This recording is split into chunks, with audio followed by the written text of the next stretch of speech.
What's up guys, welcome back to Danny Talks Football right here on YouTube. I'm Dan and we are back with another video. In this video we're going to be speaking about Jurgen Klopp and his departure from Liverpool.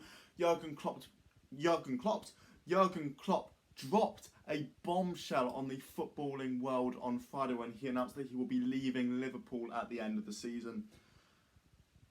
I was just about to leave college and I sat there and thought, wow, this is absolutely mental news. And Klopp has obviously been a massive part of me growing up in football. I obviously can remember of the Liverpool managers. I remember when Brendan Rodgers was in charge.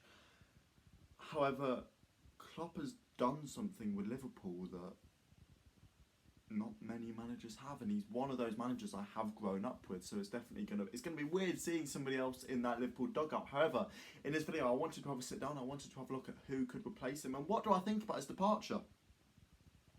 Before we do get into the video, please make sure to like the video, comment down below, and also subscribe to the channel. Go and follow TikTok and Instagram, Danny Talks Football on both.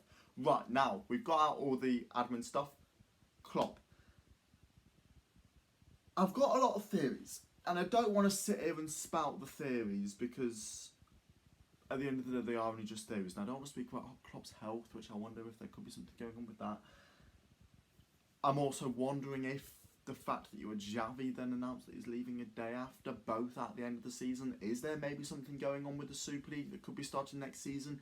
And these two managers have said, I don't want a part of it. Again, it just doesn't really make that much sense for it to be that.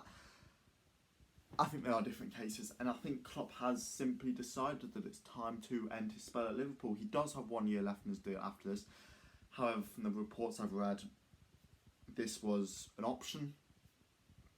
It wasn't contracted in like that. However, everybody felt like it was an option that Klopp could take up if he wanted to, and he clearly hasn't. Obviously, Liverpool could keep him if they wanted to, but they're not going to. You know, Klopp is a legend and he deserves to go when he wants to go. I've got a lot of respect for Klopp. There have been times over the years when I haven't. As a Leicester fan, he's come out, and remember he came out and attacked Hamza Chowdhury once, which, you know, didn't like, and I'm not particularly fond of Klopp in certain areas. However, I've got a lot of respect for the fact that he could have left at the end of last season, which is, I think, when a lot of people were expecting him to leave, possibly.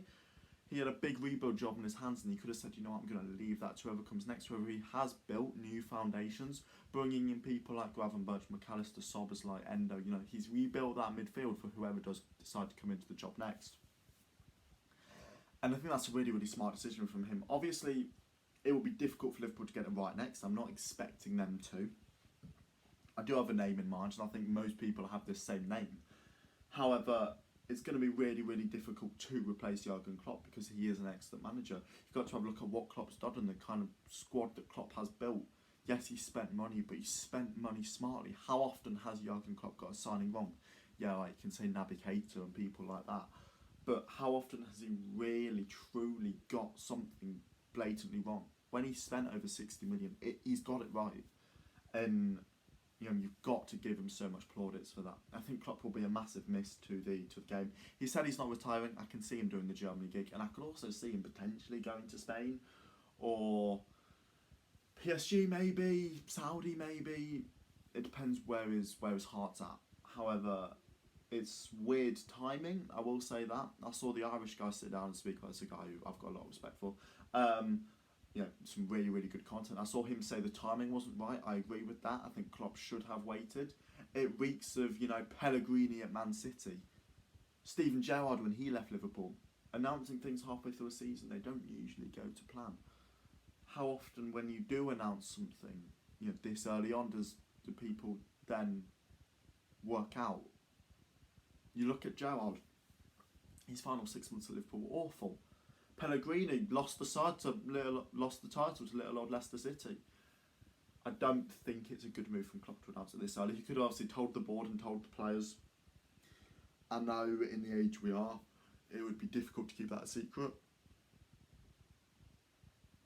However, I do think that's the way he should have done it and left it to announce it to the fans until April.